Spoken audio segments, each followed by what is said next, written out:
Lakini tunaendelea kuwaombea kwamba Mungu wawatie nguvu. We'll keep praying that God strengthen them. Hasa katika muda huu ambao ni wa uoga. And especially right now that everybody is scared. Na nchi hii pia ambapo watu wako busy sana. And in this country that everybody is busy. Unajua ni uharaka sana mtu kupotea tu, unapotea. It's very easy for somebody to just, disappear. Lakini ukiona mtu anajinyima muda na kuja kumtukuza Mungu, kumwabudu Mungu, but if you see somebody take the time to come to church to praise God, na analeta familia yake katika nyumba ya Bwana, and bring his whole family to the house of God, utaelewa ya kwamba neema ya Bwana bado iko juu ya maisha yako. You understand that the grace of God is still in their lives. Jina la Bwana libarikiwe. Praise the Lord. Nataka nizungumzie ya kwamba mahali hapa ambapo tuko, I want to say that this place that we are at, ni mahali ambapo ni pa mapito. It's a place that it's a temporary place. Watu wengi hawaelewi kwa sababu ya nini wanaweza kuwa hapa kwenye hili kanisa. Some people don't understand why they're here. Lakini nataka nikuambia kwamba Mungu iko na mpango mzuri kwa ajili ya maisha yako. But I want to let you know that God has a good plan for your life. Na Mungu kukuleta hapa si kwa bahati mbaya. And God bring you here is not by accident. Kukuleta hapa iko na shabaha kwa nini alikuleta hapa. But he brought you here for a purpose. Ninaweza kukuambia kwamba wewe kukua hapa Colorado Springs, and for you to be here in Colorado Springs, na Mungu hakukuweka uwe Denver, and God did not take you to Denver, kuna sababu ya nini Mungu amekuleta kwanza hapa Colorado Springs. And there's a purpose that you're here in Colorado Springs. Na watu wasikutishe ama watu wasikuambie mambo ambayo hayafai. Do not let anybody tell you things that are not worthy. Acha nimuulize ndugu yangu, acha nimuulize dada Amanda, nafikiri atajua zaidi. I'm going to ask Amanda, maybe she can answer this. Nataka kuuliza ya kwamba minister ambaye anahusika na economy ya mji huu anapatikana kwenye kila state. Kuna minister ambaye anahusika na economy. Do you think that in every state there's like a representative that represent the state with the minister of economy? That's all. Ministry of the economy. Yes. Do we have a minister of economy? Like a treasurer of state. Yeah. Yani mtu ambaye anahusika na economy yote ya Marekani. Yes, we do. Every state has one. Kila state iko na, yeah, na kila state inafanya mambo yake. Yes. Sawa. Nataka nikuambie hivi. I want to tell you this. Mungu kukuleta katika mji huu wa Colorado Springs. God bring you here in Colorado Springs. Iko na shabaha kubwa sana. God has a purpose for your life. Wengi wetu wakati ambapo tulikuwa huko nyumbani, a lot of us when we were in Africa, sijui kama kuna mtu ambaye ameshawahi kuomba Mungu akamwambia Mungu, unahitaji niende Marekani, na nikienda Marekani niende Colorado Springs. Did any of you pray that God, if you give me a chance to go to the United States, just take me to Colorado Springs? Ama kama kuna mtu ambaye aliwahi kuja kwanza Colorado Springs akapatembea akapaona, baada ya hapo ndio akarudi, alafu wakati alifika huko akaomba akasema nataka kwenda katika ule mji ambao nimeshawahi kuona. Or when he came they took you to a different state and then he said, okay, I don't want to go there, I want to go to that state that I was promised. Mimi nitasema ya kwamba nilikuwa sijawahi kufika Marekani. For me, I had never been in America. Na nilikuwa sijawahi kuona Colorado Springs hata kwenye picha. I had never seen Colorado Springs even in a picture. Hata watu ambao walikuwa wameshakutembea Marekani nikawauliza Colorado Springs mnapajua, akasema hatupajui, tunajua Texas, tunajua California, lakini Colorado Springs hawapajui. And even people that been here, I did ask them if they know Colorado Springs. They say I don't know. I know Texas, California and all that. Kwa hiyo Mungu akikuleta mahali hapa, akikuleta Colorado Springs. So if God brought you here in Colorado Springs, nitakushauri kabla haujatoka Colorado Springs, I want to counsel you before you leave Colorado Springs. Muulize Mungu, je, Mungu, niende kwenye niko naenda, utaenda pamoja na mimi? You need to ask God, if I leave here and go to a different state, are you going to go with me? Sijui kama unanisikia. I don't know if you hear me. Akamwambia Ibrahimu, and he told Abraham, wakati alitaka atoke mahali ambapo alikuwa yuko, when he wanted to leave the place he was at, kwa masemi machache alimwambia tu mahali ambapo nitakuonyesha. But in short, the Lord told him that you have to go to the place I'm going to show you. Ukiacha nchi yako na jamaa lako na kila mtu, mahali ambapo niko nakupeleka huko kwenye nitakuonyesha, huko nitakubariki. And if you leave your family and the place I'm gonna send you, I'm gonna bless you there. Kwa masemi mengine, Ibrahimu alienda pamoja na Mungu bega kwa bega. In other words, Abraham went with God shoulder to shoulder. Ilikuwa inawezekana Ibrahimu kwenda na siende na Mungu, alafu kwa kwenye anaenda asibarikiwe. And it was possible for Abraham to just go alone and not go with God. Kwa hiyo ninataka tu nikuambie hili neno. So I just want to tell you this. Ya kwamba muda wote ambapo unatafuta kufanya maamuzi, so anytime you want to make a decision, kwanza muulize Mungu, je, uko pamoja na mimi? You have to ask God, are you with me? Sodoma na Gomora mnajua habari zake. You know about Sodom and Gomorrah. Ndugu yake Ibrahim akasema acha mimi niende huku Sodoma. Abraham's brother said, okay, you go that way, I'll go to Sodom. Kwa sababu unaona mambo ni mazuri huku. Because I've seen over there there's good things. Naona kuna baraka nyingi sana. There's a lot of blessings in Sodom. Ni mahali naweza kufanya biashara vizuri. It's a place I can do business. Ni mahali ambapo naweza kufuga ng'ombe zangu na wakanone zaidi. I can raise all my cattle and animals and they will be fatted. Lakini mnajua mwisho wa historia. But you guys know the history. Kwa hiyo nataka nikuambie jioni ya leo. I want to let you know this evening. Kila kitu ambacho unatafuta kukifanya, anything you want to do, kwanza mshirikishe Mungu. You need to work with God. Kwanza mshirikishe Mungu. You need to consult God. Mwambie Mungu, hii ndio mawazo yangu. You tell God, this is what I'm thinking. Nahitaji uniongoze, je, niende ama nisiende? I'm planning to do this, and should I go or should I just stay? Akikwambia nenda, if he tell you to go, njoo ukaambie ndugu zako wote hapa. You need to come here and tell all your family. Mwambie kwamba mimi naenda, Mungu ameniongoza, kuna mahali mimi naenda. You tell all your family, say, God has led me to a different place I'm going. Jina la Bwana libarikiwe. Praise the Lord.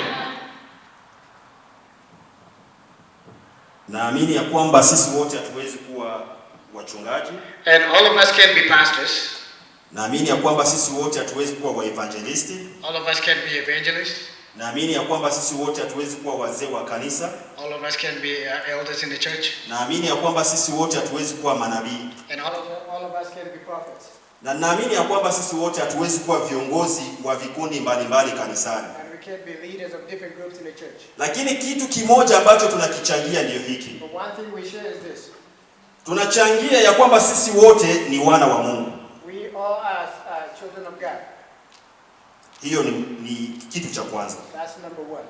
Alafu kitu kingine ambacho tunachangia, and another thing we share, ni kwamba sisi wote tuliitwa ili tupate kushuhudia juu ya Kristo. We were called to testify God. Yaani tuliitwa ili sisi wote tupate kushuhudia juu ya Kristo aliyekufa na kufufuka kwa ajili yetu. That we can testify the Christ that died and resurrected for our sins. So hiyo tunaichangia sisi wote. We all share that.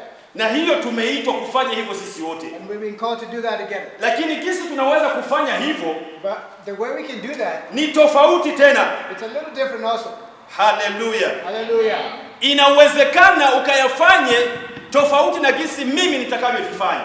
You have your own way of doing it different to what I'm thinking of doing it. Lakini sisi wote tumeitwa kushuhudia Kristo aliyekufa na kufufuka juu yetu. But we are all called to testify for Jesus who died and resurrected. Jina la Bwana libarikiwe. Praise the Lord.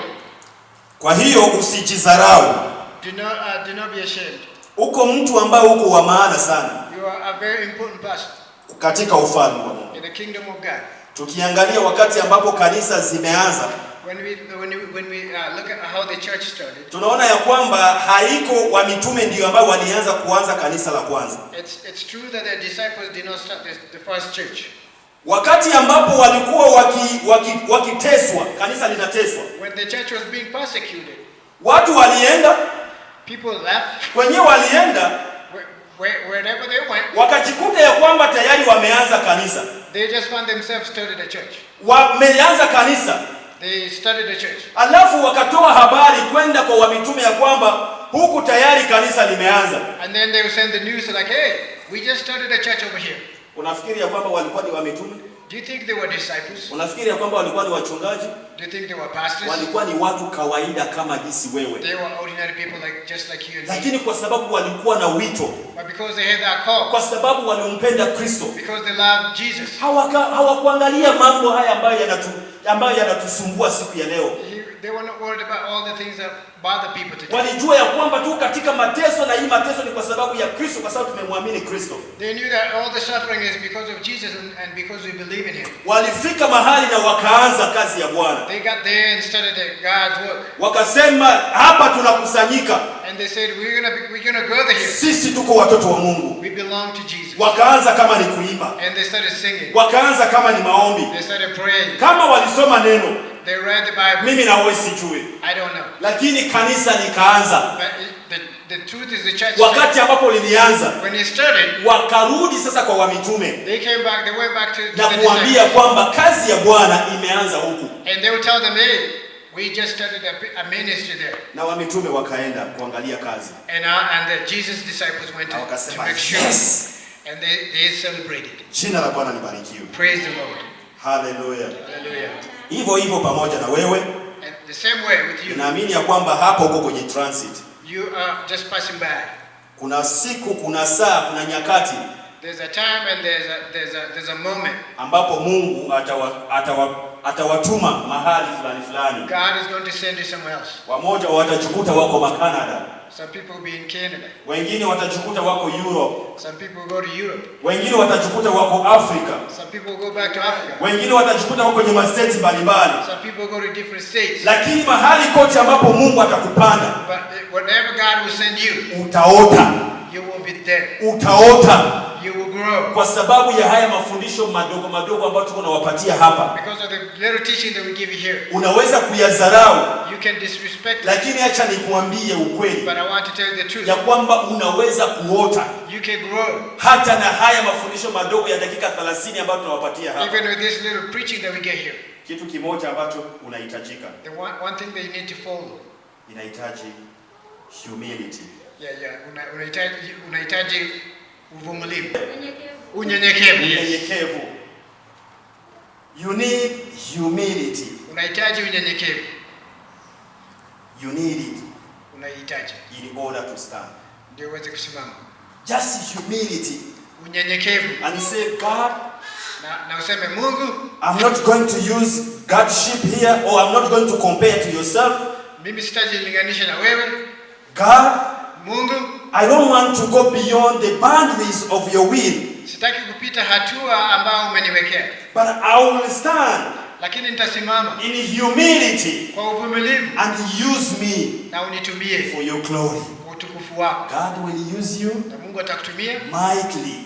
Kwa uwezo wako. And you will wonder. Na utashangaa. Even what you don't know. Hata kila ujui. God will come and give you. Mungu atakuja na akupatie na kuonyeshe. Even if you think you are weak. Hata ukijipata God will make you strong. Mungu atakupa nguvu. Even if you think that you didn't go to school. Hata ukifikiria kwamba the Holy Spirit will teach you himself. Roho Mtakatifu atakufundisha ndani. And even those whom we call wise people. Hata wale ambao tunadhani ni wenye hekima. Will find themselves that they are not wise. Watajipata kwamba si wenye hekima tena. Because you had an encounter with the Holy Spirit. Kwa sababu umekutana na Roho Mtakatifu. Somebody say amen. Mtu aseme amen.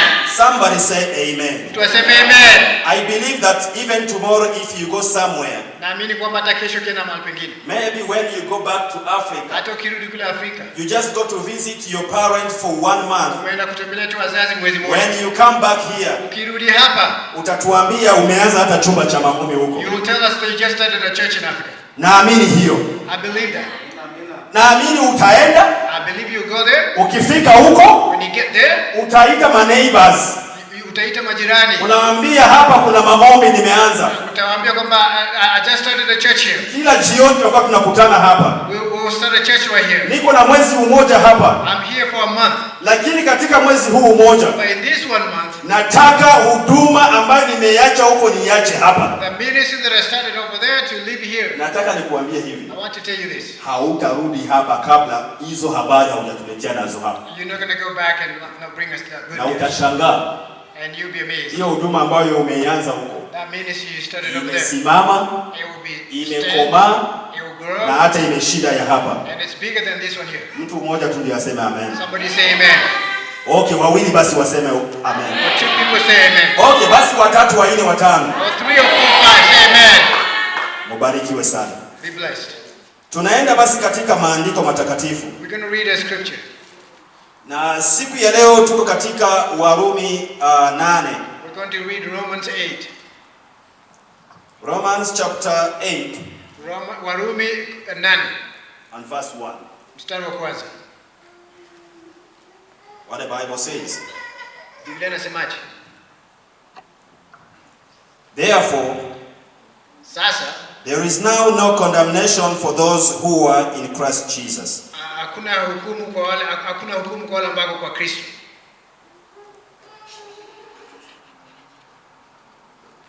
The Bible says, Biblia inasema, therefore, kwa hivyo, there is now no condemnation. Sasa hakuna hukumu for those who are in Christ. Kwa wale wamwaminio Yesu Kristo. Can you speak to yourself? Hebu jizungumzie wewe mwenyewe. Say, I'm not condemned. Mimi sijalaumiwa. I'm not under condemnation. Mimi sijalaumiwa. I'm not under curse. Sijalaaniwa. But I'm blessed. Lakini nimebarikiwa. I'm free. Niko huru. In Jesus' name. Katika jina la Yesu. Hallelujah. Hallelujah. When we send you out, tunapokutuma, we send you with a purpose. Tunakutuma na sabaha. Because out of this building maybe, kwa sababu nje ya jengo hili, or outside Jesus Christ, ama nje ya Yesu Kristo, we have people, tuna watu who compare themselves with God. ambao wanajilinganisha na Mungu. And that's why we taught you about Godship. Ndio sababu tunakufunza kuhusu kwa umungu. Number 2, ya pili, we have people, kuna watu who thought that they will succeed ambao walidhani watafaulu without God. bila Mungu. They took their own way. Wao walifuata njia zao and thought that they could run na wakafikiria kwamba watakimbia with high speed na ile speed kabisa and succeed, na wafaulu. and then they reach somewhere, Alafu wanafika mahali then they couldn't move anymore. Alafu wakashindwa wakakwama. So they are in the world. Na sasa wako ulimwenguni. They were Christians like you. Walikuwa wameokoka, walikuwa Kristo kama wewe. But they decided lakini waliamua to take another road wafuate ile njia nyingine and leave the road of Jesus Christ. Wakamwacha Yesu Kristo. And you will find na utapata there are other people na wengine who are rejected, ambao wametupiliwa nje, wamekataliwa. They are under the spirit of rejection. Wako na ile roho chafu ya kukataliwa. They are outside. Wako kule nje. But all these things that I'm sharing here right now, na yale ambayo ninawaambia sasa hivi, they are also in church. Ziko hapa kanisani. Because the enemy is trying to use your past in order to bound you. Kwa sababu shetani atakutumia maisha yako ya kale ili akufunge. And that's why we want to share today about rejection. Na leo tunataka kuzungumzia kuhusu kukataliwa. You will wonder that in the Church of Christ today, utashangaa kwamba kanisa la Kristo siku ya leo, most of people believe that they are rejected. Watu wengi wanaamini kwamba wamekataliwa. And I believe that each and everybody have passed through rejection. Naamini kwamba kila mmoja wetu akona ya kale ambao anafikiri kwamba amekataliwa. Even pastors go through rejection. Na hata wachungaji wanakataliwa sana. You can't believe it that we go through rejection. Huwezi kumwamini kwamba mchungaji pia ana shida na hiyo kukataliwa.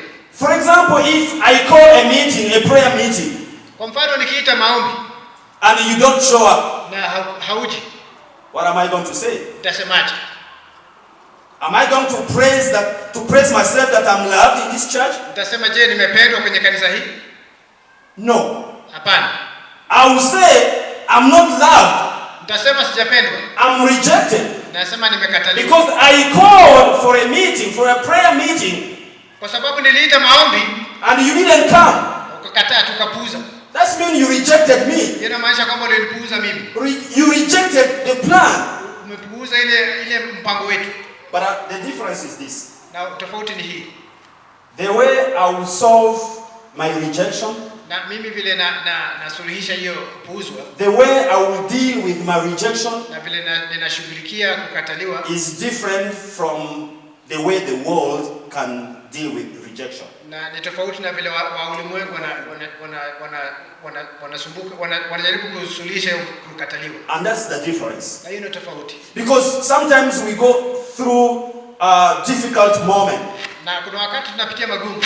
Sometimes we face challenges. Saa zingine tunapitia magumu. But we don't give up. Lakini hatukati tamaa. Do you know why we don't give up? Unajua ni kwa nini hatukati tamaa? It's because of the word of God. Ni kwa sababu ya neno la Mungu. We have the word tuko na neno that the world don't have. Ambalo ulimwengu hauna. We know that we are not under condemnation. Tunajua kwamba tutalaaniwa. Because we understand that we are in Jesus Christ. Tunajua kwamba tuko ndani ya Yesu Kristo. We understand that we are different. Tunajua kwamba sisi tofauti. Like Paul said that I'm no longer live. Paulo anasema kwamba siishi tena. But Jesus in me. Lakini Kristo ndani yangu. So I'm not going to die. Kwa hivyo sitafa. Because Jesus died for me. Kwa sababu Yesu Kristo alikufa kwa niaba yangu. So the way we deal with this rejection na jinsi tunakataa hii is different from how the world deal with rejection. Ulimwengu haufanyi hivyo. Because I can't kill myself because I'm rejected. Kwa sababu mimi siwezi kujiua kwa sababu nimekataliwa. But if you count many people who have killed themselves, lakini ukihesabu wale ambao wamejiua, they hang themselves, ama wamejinyonga, they poison themselves, wanatumia sumu, there are so many. Ni wengi sana. But Christians lakini Wakristo should not reach that point. Usifike kwenye hiyo hali. And that's why we always call you for prayers. Na ndio sababu tunawaita kwa maombi. That's why we always call you for the word of God. Ndio sababu tunaita sababu ya neno la Mungu. We know that the devil is there. Tunajua kwamba shetani yupo. We know that the devil can convince you. Tunajua kwamba shetani if he convinced Adam and Eve, kama alishawishisha akina Adamu na Hawa, he can also convince you today. Atakushawishisha pia wewe. But before we reach another Sunday, lakini kabla hajafika Jumapili as a church, kama kanisa, we have to meet. Lazima tukutane. It's like a fuel. Ni kama mafuta. It's like we go to a petrol station or gas station. Ni kama tunaenda kwa mbele mahali pa kuchukua mafuta ya gari. And add some gas. Na tunaongeza mafuta in us. Ndani yetu. So that we can reach Sunday. Ndio tuweze Jumapili tufike vizuri. That's why we call you. Ndio sababu tunaoita. That's why we invite you. Ndio tunawaalika. That's why we want you. Ndio sababu nakutaka. We know that you have seen your Facebooks and the media and everything. Tunajua kwamba ulikuwa kwa Facebook na Instagram hizo zote. And there are some confusion in your mind. Na umechanganyikiwa kidogo. So we call you during the week. Tunakuita katikati ya wiki. So that we can share the word of God. Ndio tushirikiane neno la Mungu. Because the word of God is life. Na kwa sababu neno la Mungu ni uhai. So where the devil wanted to kill you, bali shetani alikuwa we proclaim life into your life. Tunaita uhai kwenye maisha yako. And you are resurrected again. Alafu unafufuliwa tena. When you come here on Sunday, alafu ikifika pa Jumapili, you receive again. Unapokea tena. And you go back when you are successful. Alafu unarudi nyumbani kama you go back when you are victorious. Unaenda nyumbani kama umefanikiwa. You go back when you know that I can do everything through Christ who strengthens me. Na unajua kwamba naweza fanya kila kitu kwa Kristo ambaye ananitia nguvu. You go back, you say the devil, you are under my feet. Unasema shetani uko hapa. I know I'm not cast. Najua mimi sijalaaniwa. I know I'm not under condemnation. Najua mimi sijalaaniwa. Even if I pray and don't see my answer. Kama hata nikiomba na sioni majibu. I know my God is still working. Najua kama Mungu wangu bado anafanya. I know my God is still working. Najua Mungu wangu bado anafanya kazi. He is working. Anafanya kazi. I'm just waiting for his day. Namgoja tu. That he appointed for me. Ambaye ameniandalia. Devil, shetani, you are a liar. Wewe ni muongo. Devil, shetani, you are a liar. Wewe ni muongo. You will do that. Utafanya hivyo only if you have the word of God. Utafanya hivyo tu kama uko na neno la Mungu. Only if you come for prayers. Ni kama umekuja maombi. Then you add more gas in you. Alafu unajiongeza ile mafuta kabisa. When people are crying, wengine wakilia kule nje. When they are crying, wakilia kule nje. They just see you coming. Wanakuona tu ukija. And ask what's going on. Unauliza nini mbaya? And they ask, alafu anauliza, don't you know what's going in the world? Haujui nini kinaendelea ulimwengu? And then you ask, alafu anauliza, what is going in the world? Nini kinaendelea ulimwengu? I don't know what's going in the world. Sijui nini kinaendelea. You Christian. Ninyi wa Kristo. You pretend. Unajifanya as if you don't see. Ni kama muoni. And then you see, Alafu unasema with my physical eyes. sioni mambo na macho yangu ya Excuse kawaida. me. Tafadhali. I don't use my physical eyes anymore. Situmii macho yangu ya kawaida. The Holy Spirit gave me spiritual eyes. Roho Mtakatifu alipatia I can see blessings. Naona baraka. I can see elevation. Naweza ona ujuu. I can see victory. Naweza ona ushindi. I can see peace. Naweza ona hii. I can see healing. Naweza ona uponyaji. I can see. Naweza ona. I can see increase. Naweza ona kuongezewa. What is going on in this world? Nini kinaendelea ulimwengu huu? Can't you see corona? Hawezi na corona. Oh, you are talking about corona. Unaongea kuhusu corona. You are talking about corona. Unaongea kuhusu corona. Don't worry. Usikuwa na wasiwasi. The Lord will take care. Bwana Because if He doesn't protect, kwa sababu kama akulindi, who will protect? nani atakulinda? The one protecting, Ulimwengu, the one building, ambaye yeye is doing it for what? anatufanyia. For them. So I'm just with God. Mimi niko tu kwa Bwana. I will take all the precaution. Nitajikinga. I will take all the precaution. Nitafuata zile But ukingo. I know Lakini najua that the Lord has a good plan for me. kwamba Mungu ana mpango mema na I know. najua I will see 2021. nitaona 2000 na I know. najua I will see the children of my children. nitaona wajukuu wangu. I know. Najua I will see them, my enemy, repenting and come back to me and ask me for forgiveness. nitamwona adui yangu akitubu na kunikuomba msamaha. I know. Najua My people in my family watu kwenye familia yangu will get saved wataokoka before I go. kabla nife. I don't want to go Sitaki kwenda before my people get saved. wakati familia I yangu want them to know Jesus. nataka wamjue Kristo. Because when I will be rejoicing in heaven, I will be with my family. I will be with my family. I will be with my family. That's why I'm not going now. That's why I'm not going now. But I'm not fearful. I don't fear anything. Being here or going there, for me, it's the same. But I don't want to leave this place before I know that my people are safe. I don't want to leave this place before I see world changes in the whole America, all Asia, all Africa. I'm not going before I see that. I want to see the glory of God before I go to talk to Jesus face to face. Hallelujah. Hallelujah. And that's the hope that we proclaim.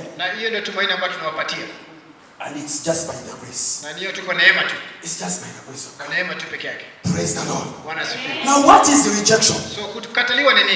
What is rejection?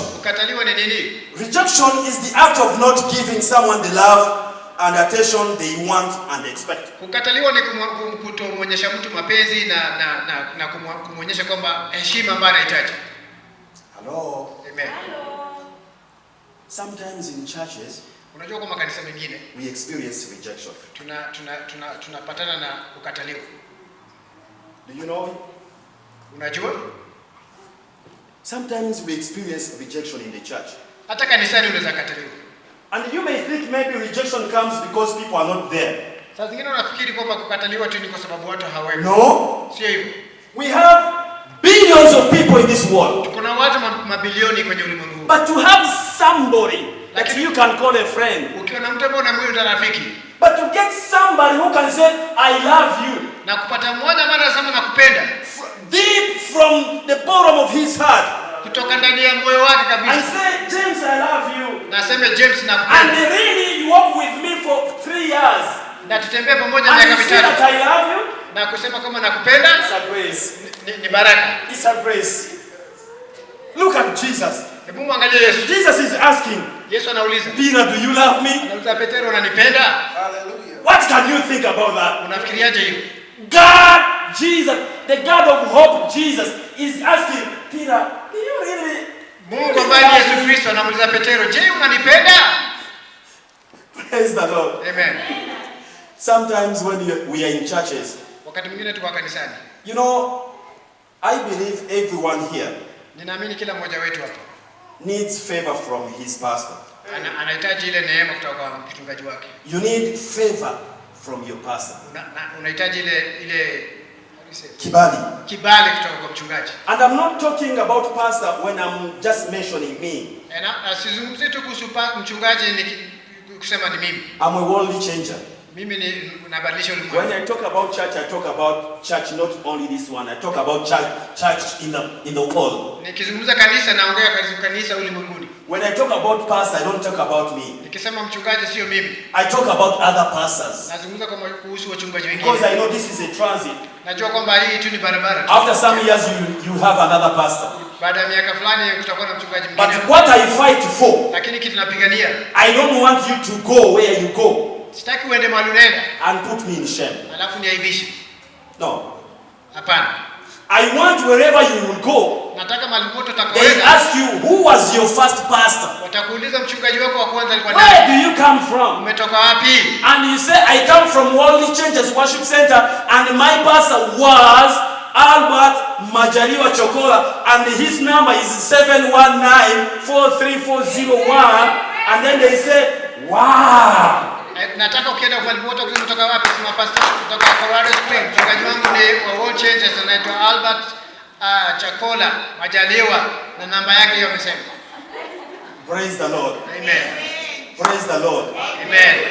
Because when you sit in the church ukiketi hapa kanisani and you are new in that church na wewe ni mgeni kwenye hiyo kanisa and the pastor see your commitment, na mchungaji anaona vile umejitolea, just see your commitment, kujitolea kwako, and he says yes, anasema yes, you had not only a pastor but you had a father, anasema kwamba huko tuna mchungaji ulikuwa na who baba raised you ambaye in a good manner, na tabia nzuri, in humility, na unyenyekevu. you are a true Christian, wewe ni Mkristo kamili, and then he is like forced to call me na analazimishwa kunipigia message and call me Pastor Majaliwa, I want to thank you. Anasema mchungaji Majaliwa, nataka kukushukuru. I know you don't know me, najua unijui mimi, but I have one of your son or your daughter here in my church, na niko na kijana wako na msichana wako kanisani hapa and kwetu, he's doing great. na anafanya maajabu. I've never seen a Christian like this one. Sijamuona Mkristo kama huyu. I thank you, Pastor. Nakushukuru mchungaji. And where I am, na mimi maandiko, I feel like yes, na mimi nitajisikia kabisa yes, nasema ye kabisa, I have a daughter, niko na msichana wangu, I have my son, niko na kijana wangu. praise the Lord. Bwana asifiwe. Now there is time that you feel you are rejected, Na kuna wakati unajifanya unasikia kama umekataliwa, like in the world, kama tu kule ulimwenguni, and you forget that you are in Christ. na unasahau hata umeokoka. Maybe this Sunday I call James, Mama Jumapili namuita James, and you're expecting maybe next Sunday I will call you, alafu unatarajia nikupigie Jumapili, and I don't call you. na sijakupigia, I call again James, nampigia James tena, and maybe the third Sunday ama Jumapili ya tatu, you're expecting maybe because James was called 2 times, now the third time will be mine. ama unasema sasa James alipigiwa mara tatu, sasa ya nne lazima iko ni yangu, And I don't call you. na sijakupigia. And you start saying, Unaanza kusema it seems like Pastor doesn't love me. inaonekana mchungaji anipendi, He just loves James. anampenda tu James peke yake. I feel like, for sure, Naamini kwa hakika, my friend Julius, rafiki yangu Julius, don't you see that this pastor he has a socialist? unaona mchungaji ni ana mapendeleo. He just called James. Amemwitia tu James peke He yake. doesn't know that I'm also there. Ni kama hajui mimi niko hapa. When he goes to greet, he just greets some people. Na akija hapa kanisani anachagua wala He anasalimia. doesn't greet me. Mimi anisalimii tena. Let me tell you, my brother, my sister, Acha nikwambie ndugu yangu, dadangu, I love each and everybody. ninampenda kila mmoja. I respect each and everybody. Na heshimu kila mmoja. Because I know that you're a blessing to the kingdom of God. Najua kwamba wewe ni baraka katika ufalme wa Mungu. I know that even if you think you have not yet reached the perfection, you have that perfection in Jesus Christ. Hata ukijisikia kama hujafika pale ambapo mahali unataka ufike, bado uko na ile uwepo na mbele za Mungu. Sometimes even you think maybe because of what you did in the past, that's why you are still cursed. But I want to tell you that you are not cursed. You are blessed in Jesus Christ. Na wengine wetu wanafikiria kwamba yale alifanya yule mwinguni kabla hajaokoka, sasa amelaaniwa. Nataka kuambia kwamba umebarikiwa. You are not rejected. Haujakataliwa. You are loved. Unapendwa. Even if Majaliwa doesn't love you, hata kama Majaliwa hakupendi, wacha nikwambie hivi. even if Majaliwa doesn't love you, hata kama Majaliwa hakupendi, even if he doesn't show you that he loves you, hata kama akuonyeshi kwamba anakupenda, he loves you, anakupenda, and Jesus loves you. na Yesu pia anakupenda. Somebody shout hallelujah. Waseme haleluya. Somebody shout hallelujah. Waseme haleluya. Now how it comes, na vile ufanyika, it comes just in a simple way. kwa njia rahisi sana. Rejections comes when we allow our thoughts and our feelings to control us. Na kukataliwa kuja wakati tunaanza kuwazia na kuacha mwili wetu tutawala. When you are thinking that you are rejected, you are not loved. Ukianza kufikiria kwamba umekataliwa na upendi. When you feel like you are not loved. Wakati unasikia unahisi kwamba upendi. Now the devil comes in. Alafu sasa shetani and start talking to you. Anakuzungumzia vizuri. Talk to your mind. Anakuzungumzia akili yako. Talk to your feelings. Anazungumzia mwili wako. Every time you feel like yes it is. Unaanza kuhisi kwamba ni hivyo. You can try it maybe 2 times. Unajaribu kama mara 2. Maybe you didn't come to church on Sunday. Jumapili. And there are maybe 2 people who didn't come to church. Kama wawili hawakuja kanisani. But I called one. Lakini nilimwita mmoja. And I asked, why didn't you come to church? Nikamuuliza kwa nini hukuja kanisani? And you knew that I called that person. Na unajua kama nilimpigia mwingine. But I didn't call you. Lakini wewe sikukupigia. And you said, do you see? Na unasema unaona? I told you. Nilikwambia. Pastor doesn't love me. Pastor hanipendi mimi. For sure. Kweli. We didn't go to church together. Hatukwenda pamoja kanisani. Me and my friend. Mimi na rafiki yangu. But my friend told me. Lakini rafiki yangu aliniambia. After church. Lakini baada ya kanisa. Pastor called him. Mchungaji aliniita. And he didn't call me. Lakini hakuniita mimi. I told you. Nilikwambia. Pastor doesn't love me. Mchungaji hanipendi mimi. My brother, my sister. Ndugu yangu kakangu. I want to tell you. Nataka nikwambie. I love you. Nakupenda. But sometimes. Lakini wakati mwingine. Circumstance. Hali. May not allow me.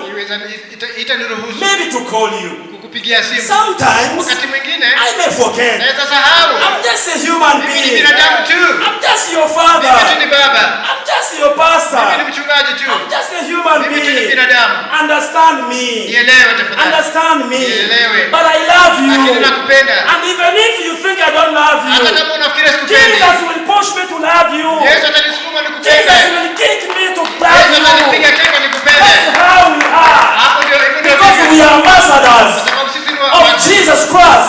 Yesu Kristo. We have to do his mission. Lazima tufanye We kazi have yake. to fulfill his mission. Lazima tufanye kazi My yake. brother, my sister, Ndugu yangu kama. you are loved. Unapendwa. You are loved. Unapendwa.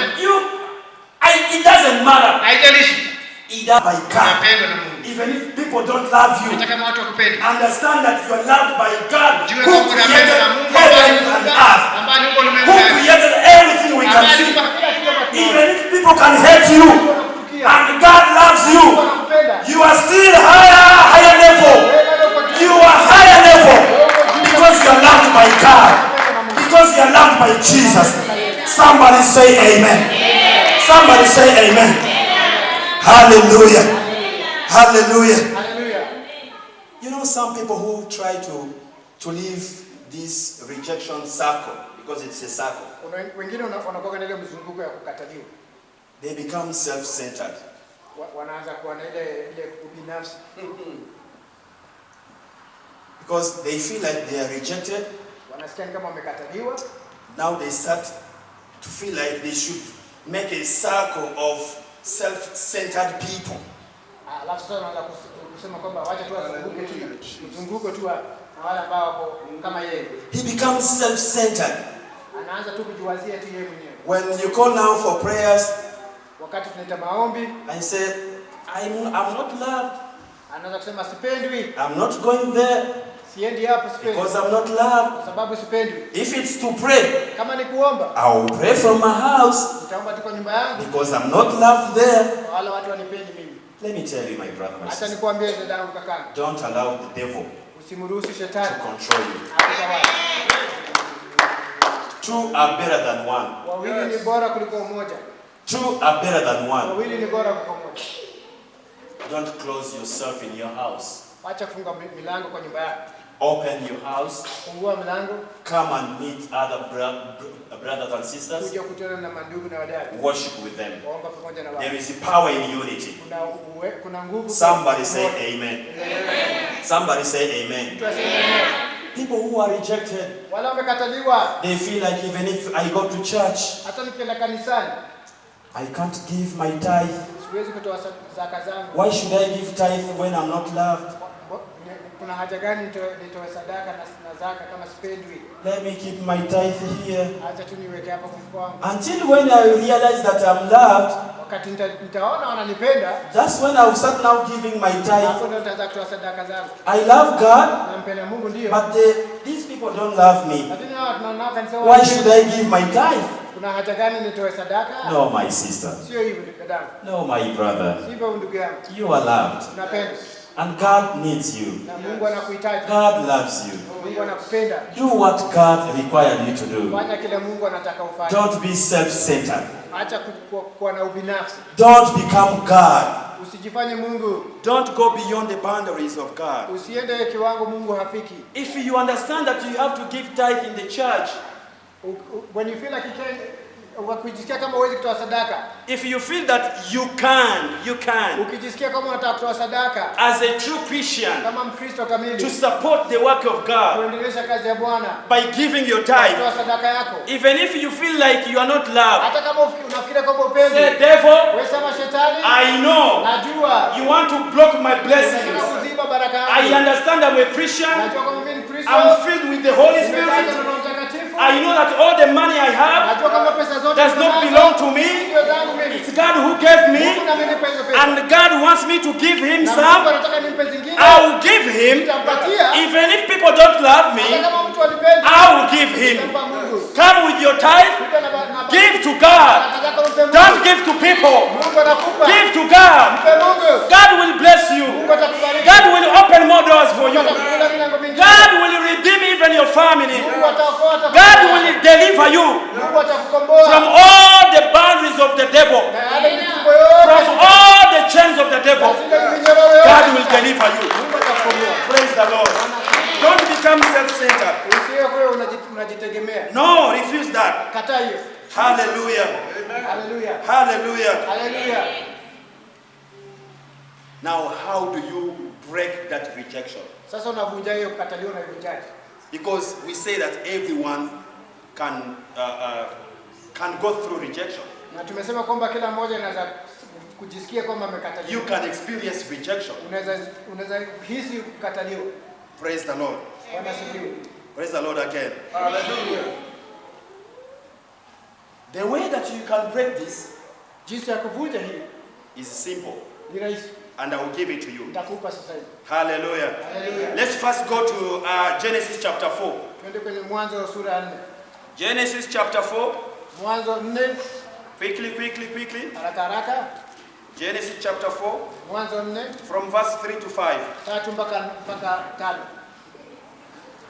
Genesis 4. Mwanzo 4. Mwanzo 4:3 mpaka 5 nasema katika jina la Yesu. Amen. Ikawa hatimaye Kaini akaleta mazao ya ardhi sadaka kwa Bwana. Abili naye akaleta wazao wa kwanza wa wanyama wake na sehemu zilizonona za wanyama. Bwana akamtakabali Abili na sadaka yake. Akamtakabali. Kwa Kiswahili kingine, nani mwingine iko na ile version ya Kiswahili? Kwa sababu hii ya Dada Flora ni Kiswahili kile cha Tanzania kule kabisa kule ndani kule. Kama ni Tanga, kama ni wapi. Kiswahili Bible. Flora's Bible. Nani mwingine iko Kiswahili cha Kongo? Tusikie kidogo hapo. Kiswahili cha Kongo. Yes. Mungu Abel akafanya nini? Wow.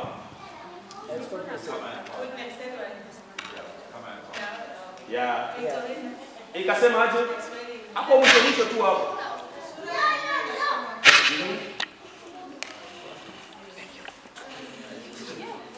Abel akafanya nini?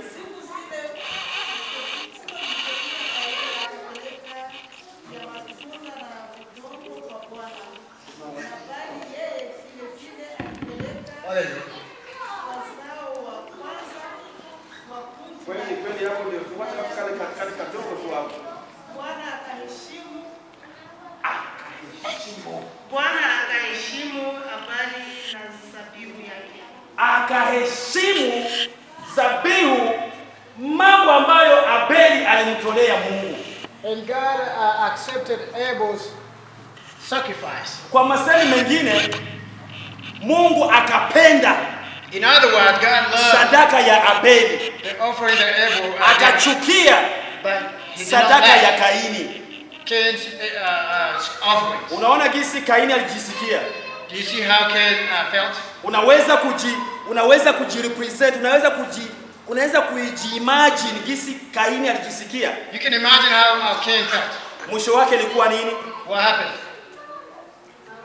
Wakati Kaini alijua ya kwamba amechukiliwa, when Cain found out that he is not loved, kwa sababu hiyo ndio aliweka kwenye mawazo yake na mafikiri yake, hivyo ndio amejisikia, because that's how he felt, mwisho wake alifanya nini? what happened to him? Akamuua Abeli. He killed his brother Abel. Ni kusema angalisho sana na hii roho ya kukataliwa. So it's very important to be careful with the spirit of rejection. Wakati ambapo roho ya kukataliwa imekukumba, When you're wrapped around that spirit, unafikaka hata kiwango cha kuua watu. you feel like you want to kill other people. Unafikaka kiwango hata cha kuua huduma ya wenzako. You want to kill other people's ministry. Unafikiria kiwango ambacho hautaki mafanikio ya wenzako tena. You don't want to see people prosper. Ukiona mwenzako anavaa vizuri, unasikia nongo, unasikia roho inakuuma. When you see other people dress well, you feel like your throat is hurting. Kwa sababu roho ya kukataliwa imekuvaa. Because that you have that spirit of Na mwisho wake ni kuua. and you want to kill. Kumbuka Biblia inasema kwamba shetani alikuja kuiba, kuua na kuteketeza. The Bible says that the devil came to kill and to destroy. Sikiliza sasa Yohana 13:34. John 13:34.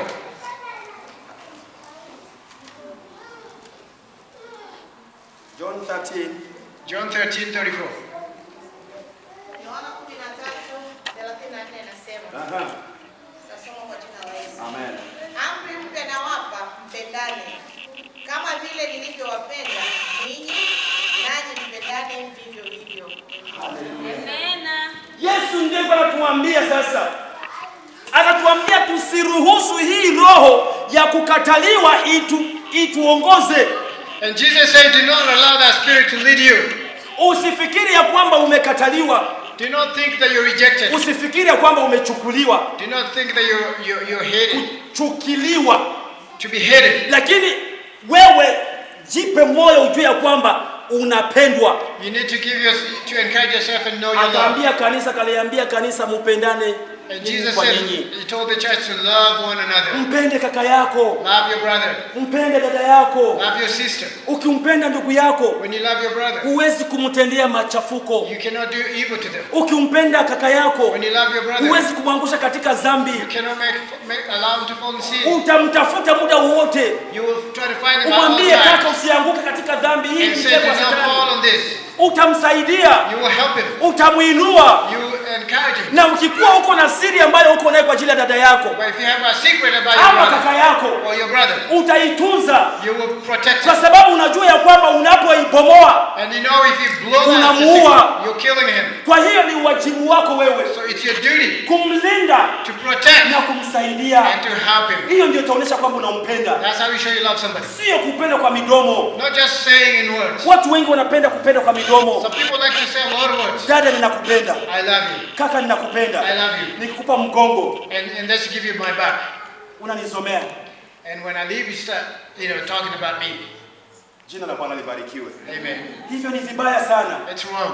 Ukimpenda unampenda. When you love somebody, you love somebody. Unaonyesha kwamba unampenda. You need to show that you love them. Hallelujah. Hallelujah. Wakati ambapo unajisikia kwamba hii roho ya kukataliwa imekuzunguka. And so when you find that spirit of rejection is holding you. Gisi utaijibu. This is how you're going to talk to it. Gisi utaimaliza. This is how you're going to destroy it. Ni kupenda wengine. It's to love other people.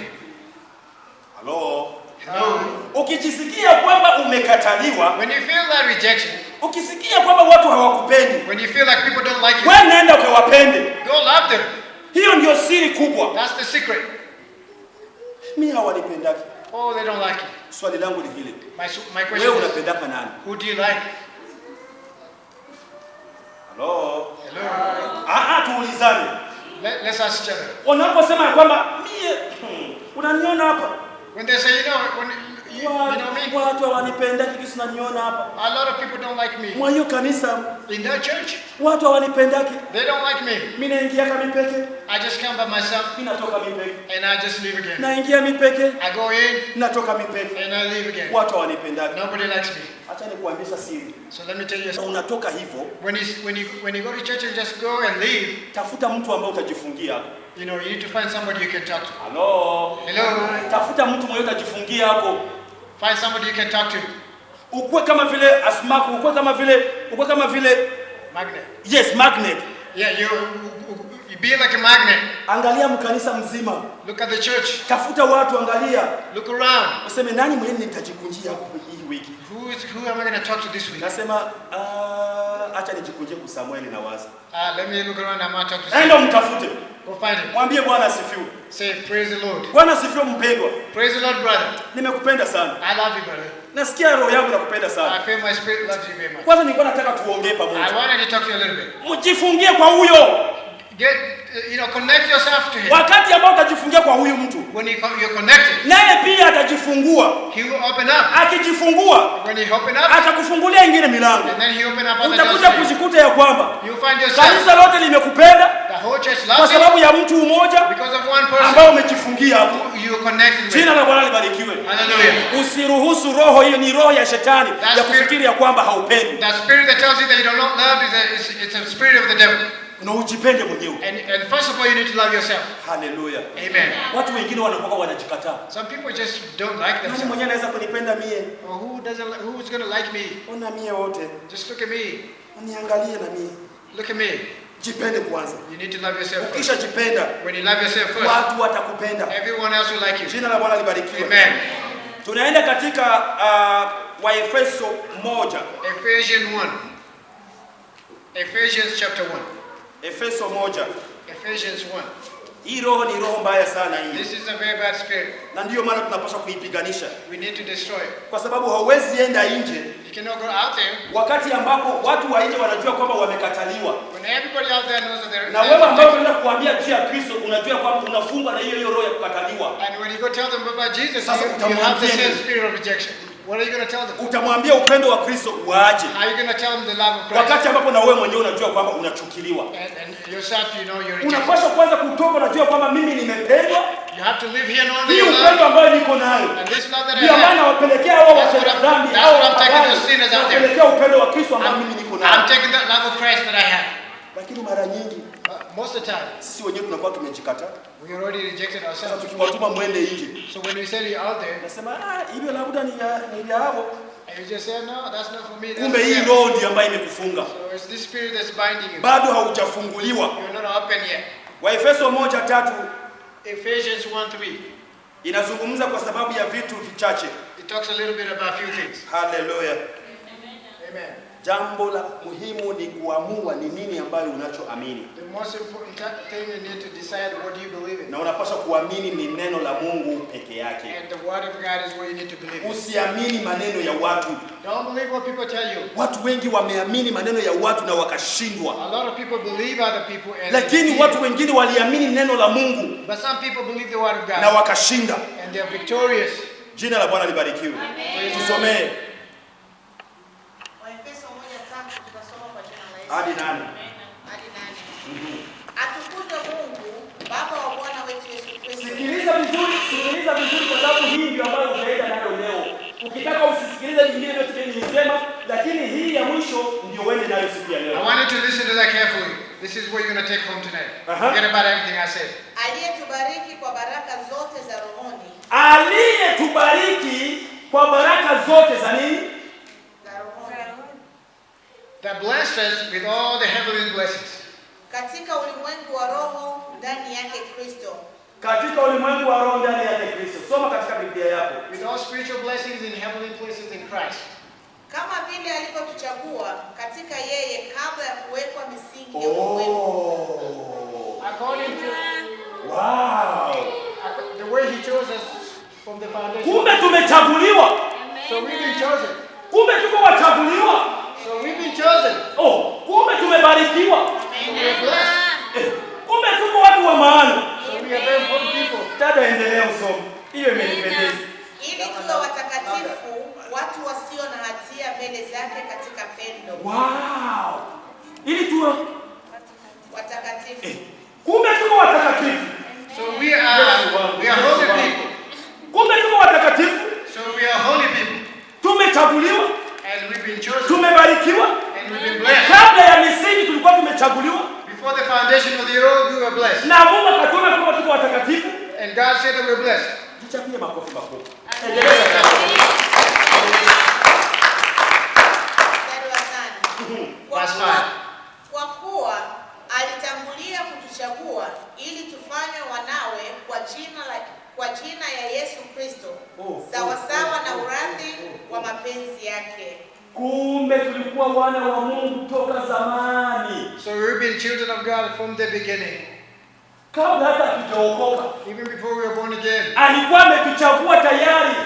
He had already chosen us. Akatufanya kuwa wana wa Mungu. And made us children of God. Kumbe ile tulikia tu kuamini. So this believing, tulihakikisha kenye Mungu alikuwa ametayarisha. We were just fulfilling what God already prepared for us. Ni kusema wewe na mimi. It means you and I. Tulikuwa katika mpango wa Mungu. We were in God's plan. Wa kuokolewa. For salvation. Jichapie ile makofi. We just have to try. Endelea hapo. Na usifiwe utukufu wa neema yake ambayo ametuneemesha katika huyo mpendwa. Katika yeye huyo, kwa damu yake tunao ukombozi wetu, masamaha ya dhambi sawasawa na wingi wa neema yake. Naye alituzidishia hiyo katika hekima yote na ujuzi. Amen. Kumbe wakati ambapo alikuchagua wala nisingeijakuwepo. So it means that when he chose you from the beginning, wokovu wako ulikuwa huko hapo unakusubiri. God had already prepared salvation for you. Unaweza kuimagine? Can you imagine? Uko katika dunia, you're out there in the world, lakini Mungu ameshakuchagulia tayari. But God has already chosen you. Anakuona ya kwamba unatembea huko. He sees you wandering around. Lakini kuna kuona ya kwamba huyu ni mwana wangu. And he already proclaimed. Anaona ya kwamba pembeni yako kuko uokovu. And he can see the salvation. Anaona ya kwamba hapa kuna msamaha. And there's forgiveness of anaona ya kwamba hapa uko mtakatifu. And he sees that you're holy. Anaona ya kwamba hapa uko mwana. And he sees that you're son. Wewe uko unatembea huku. And you're wandering around. Shetani yuko anajua ya kwamba ameshakukamata. The devil thinks that he's taken you. Anajua ya kwamba amekuweka katika gereza. He thinks you're in prison. Anajua ya kwamba amekufunga. He knows he's binding you. Kumbe hajui mpango ambao Mungu iko nayo. He doesn't know what God plans out. Kumbe Mungu tayari alikutayarisha. But God has already prepared you. Watu wako wanakucheka. People are laughing at you. Kumbe Mungu iko anakutayarisha. But God is prepared you. Acha nikwambie. I'm telling you. Kuna wakati ambapo inaonekana kwamba Mungu haiko anatenda. And sometimes you feel like God is not doing Unawazia anything. kwamba Mungu amekukataa. You think that God has forgiven you. Unawazia kwamba Mungu alikuacha. You feel like God is Unawazia kwamba Mungu hawezi sikia tena maombi You yako. think that God is not listening. Kumbe Mungu iko anapanga. But God is planning. Anapanga wewe ni He's mtoto wake. planning my child. Anasema wewe uko mtakatifu. You are holy. Anasema ya kwamba wewe umechaguliwa. You are chosen. Kabla misingi ya hii ulimwengu Before the foundation of this world. nilikujua. I knew you. Mimi ninakukubali. I love you. Hata kama uko kwenye mabaa. Even if on those bars. Hata kama uko unaenda kwenye wachawi, unafanya vile unafanya. And doing whatever you want to Lakini do. kuna hii plan I still have this plan ambayo for you. niko This nakutengenezea. is what I'm making for you. Ambayo niko This is what nakutengenezea. I'm making for you. Siku moja One day, utakutanana you will meet na Roho wa Bwana the Holy ambaye Spirit atakuleta that will bring you back kuleta katika hii nafasi yako, and take your katika position hii nyumba yako, and put your spot katika hii apartment yako. in this apartment Kwa that nilishakuchagulia this I've chosen for kwa you, unapaswa kuishi. that you need to live Ndio in. maana nakutanishaga watu And that's wanaenda why you find people. katika dhambi, They go to sin. wanaenda katika dhambi, They go to sin. wanaenda katika dhambi, They go to sin. wanaenda katika dhambi, They go to sin. wanatanga, They wander around. They go around. They go around. wanafika hata kuua wenzao, They live all the time. lakini mwisho wao By the end, anazunguruka mpaka mwokovu. and then they go round and they come back to salvation. Amen. Unajiuliza huyu mtu And you wonder what's wrong with this person?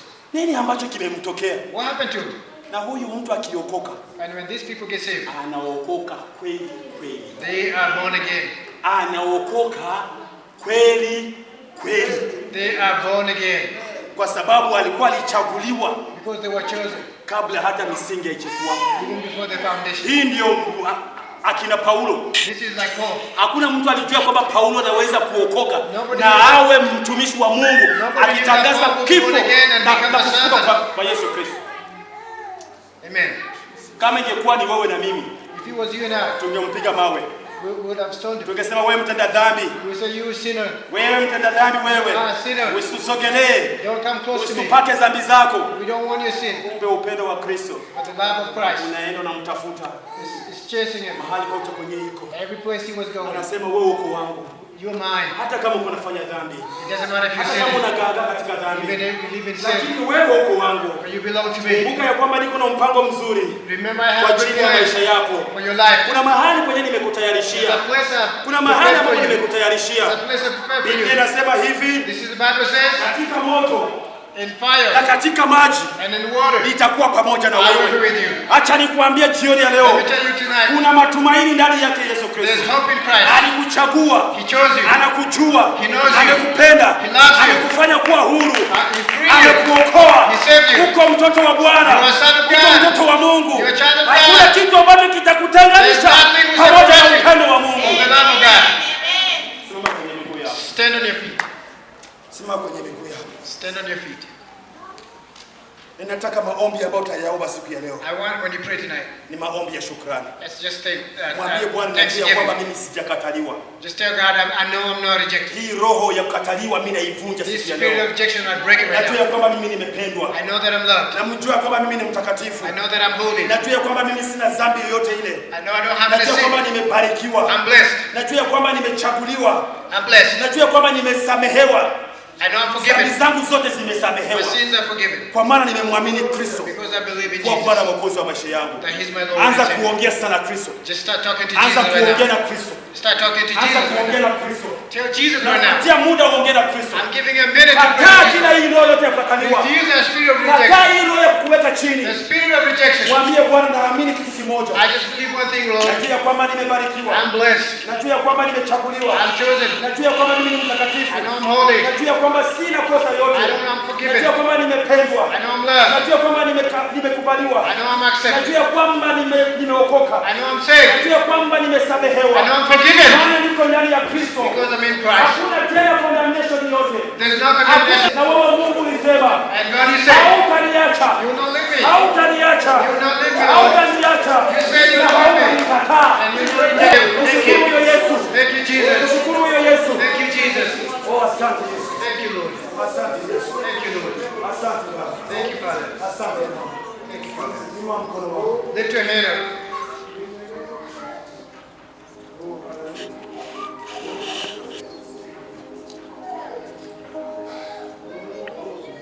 Baba, katika jina la Yesu. Father, in the name of Jesus. Ninakushukuru kwa sababu wewe uko Mungu I thank you because you God ambaye uliyetujua who knows us kama misingi ya ulimwengu haijakuwepo, before the foundation of this earth. na ukatuchagua kati ya wengi.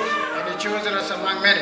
Neema yako ikatuokoa, And your grace saved us maana tulikuwa hatustahili. because you are not worthy, Lord. Watu hawa mbele zako, e Mungu, These people before you, Lord, wamekuja ni mbele zako, they are here before you. hawakuja mbele za wanadamu, They are not in front of anyone. lakini walikuja mbele zako. They are here before you. Wako na shida zao za pekee, They have their own needs, Lord. na wewe tu ndiye ambao unatatua shida. You are the only one that Kama can uliwajua solve it. kabla hawajakuwa misingi ya ulimwengu haijakuwepo, But because you knew them before the foundation, unajua hata matatizo yao kama you hawajaomba. even know all your problems. Baba, ninawaombea baraka zako, I pray for blessings. ninawaombea ufungulivu wako, I pray for freedom. ninawaombea neno hili ambalo tumelichangia I pray for this word. lende likazae matunda katika maisha yao, Bring fruitful mahali life. kote ambapo watapita. Any place they go, Kibali chako kiwatangulie, may your blessing kitangulie wajukuu wao, with their kitangulie grandkids, watoto wao, their children. uwape maisha marefu, Give them long life, maisha ya upendo, a life of love, maisha ya kujikubali, a life of acceptance, maisha ya kukutegemea wewe Mungu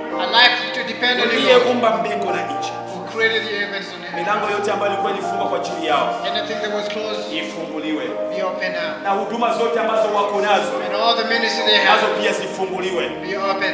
Kanisa lako lipanuke And your church grow, na utukufu wako ukurudi. and your kingdom grow. Wale ambao hawajakupokea kuwa Bwana Mwokozi wa And maisha those that yao, haven't accepted you as Lord and Savior, maana uokovu huko hapa siku ya leo, because there's salvation right Baba, acha here, wakupokee, let them receive you. acha wabatizwe, Let them be baptized. acha wakutangaze, Let them praise you, maana wewe uko Mungu because you God, na unabaki Mungu milele. and you will be God Kwa forever. jina la Yesu Kristo, In the name of Jesus. amen. Amen. Hallelujah. Kuna mtu yote ambaye anataka kupokea Kristo siku ya leo? Do you have somebody who wants to receive Jesus Unasema today? ya kwamba siku ya leo ninaenda kumpokea Kristo kuwa Bwana Mwokozi wa maisha yangu. You want to say, I want to receive Jesus today as Lord and Nimetambua ya Savior. kwamba Kristo alinijua kabla hata sijazaliwa, I know that Jesus knew me before na I was born. alinitayarishia uokovu kabla hata kabla hata sijaamini. And he prepared this salvation even before Lakini leo believing. nimeamua. But today I decided. Kuna mtu yeyote? Anybody?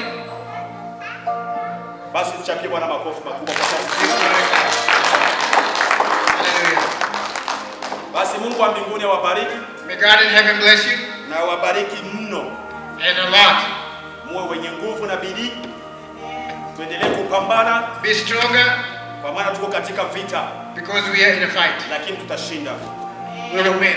Na hapa kuna Biblia. And I do have some Bibles here. Ambazo nitazigawa. And I'll give anybody. Na sio mimi ndiye habari nimezitoa, lakini mimi ndiye habari nazigawa. It's not me bringing them, but I'll give them to people. Hallelujah. Hallelujah. Hii pia na hii pia ni kibali. This is also acceptance. Unajua mtu anapanda na kuletea mavuno, alafu mavuno wewe ndio unagawa. You know, if somebody brings you harvest and then you distribute it. Nitagawa Biblia ziko ngapi? Five. Ziko 5. Kuna watu ambao walipokea Biblia wakati wa nyuma huko. There's some people that got Bible. Hizi ni za Kiingereza. Yeah, these are for in English. So kama uko na unajifunza Kiingereza na unataka Biblia, karibia. So if you're trying to learn English and you want a Bible, come over. Karibu. Come closer here. Haya, umoja ndio huyo. Mimi ndiye mwenyewe ndakupatia. I'm going to give you a Bible. Mungu akubariki na hii Biblia. May God bless you with this Bible. Unaisoma. Make sure you read it. Kutie nguvu. And to give you Sahau Waefeso zaidi. Soma Waefeso zaidi. And read Ephesians more. Amen. Amen. Nani mwingine? Somebody else. Haraka haraka. Come on, just run here. If you want the Bible, just come. Hallelujah. Wewe nenda usome Waebrania. Go read the Hebrews. Soma Waebrania yote. Read all the Hebrews. Uimalize utarudia hapa huko kwenye fire. And then when you come here, you'll be on fire. Hallelujah. Hallelujah. Nimepanda Efeso, nimepanda na Waebrania. I gave Ephesians and I Nani gave mwingine? Hebrew. Who else? Nani mwingine? Who else? Unasema mimi nasomaka kidogo kidogo lakini naweza kujikaza. Come on. Kamata Irene. I read a little bit, but I don't know English, but I'm trying. I'm going to learn. Huyu nampa Yohane. And I'm giving you joy. Unasoma Yohane yote. Make sure you read it the whole book of Hakikisha John. umemaliza Yohane yote. And make sure you read it all. Utarudia hapa watu wako wanakushangaa. And when you come here, people be amazed. Amen. Hallelujah. Nani Amen. mwingine? Who else? Hata mkijikausha nitawapatia nyinyi wote. Even if you don't come there, you don't want English. Karibu, karibu. Amen. Hallelujah. Hallelujah. Hallelujah. Hallelujah. Hii ya kwako, This one, wende nisomee wa Filipi yote. go read the book of Philip. Umalize wa Filipi yote. And read the whole Nataka book. nikwambie kabla hujamaliza mstari wa mwisho. If you read the whole the Utakuwa Philippians, watu ambao wako nazunguka zunguka. you'll be somebody that's going Wako around preaching. wanazunguka zunguka. People be going around. Amen. Nabaki Hallelujah. ya mwisho. The last one. Nabaki ya mwisho. Who else? Hizo ni baraka niko nagawa. Those are blessings that I'm giving to people. Mtu oh! Karibu. Amen. Karibu. Amen. Karibu. Hallelujah. Kama wewe nikupe nini? So what do I give you? Nikupatie mwanzo. I wanted to give you Genesis. Nataka nikupatie mwanzo. I want to give you Genesis. Usome mwanzo. Read Genesis. Kitabu cha mwanzo. The book of Genesis. Ukimaliza kiote. And make sure you read the whole book. Wakati utamaliza kitabu cha mwanzo, And if you read it all, wenda kupatia vitabu viwili. I'll give you 2 books. Ndio kesi Bwana ananiambia. That's what the Lord is telling me. Wenda kupatia viwili. I'll give you 2 books. Ukimaliza mwanzo Genesis, When you finish the book of Genesis, wende mu matendo ya mitume. then you go read Acts. Acts of the Apostles. Acts of Apostles. Uimalize yote. Read all those 2 books. Genesis yote. And the book Acts of of the Genesis. Apostles yote. And then Acts. Utarudia hapo. And then when you come here, Uko on fire. you'll be on fire. Community yako itaokoka. The whole community is going to be on fire. Hallelujah. Yeah. Wewe umepata double. I got double blessings. Double blessings. And Na kama kuna mwingine ambaye anataka Biblia, and if anybody wants another Bible, utakuja. you will come. Hizo vitabu nimewaambia mvisome. I told you to read those Bibles. Sikiliza. Hizo vitabu nimewapatia, nenda mkavisome. Make sure you read those Bibles. Tuta make sure ya kwamba umevisoma. We'll make sure you read those Bibles. Na Mungu wa mbinguni atubariki sisi wote. Amen. Kuna chakula hapo. Kuheshimiwa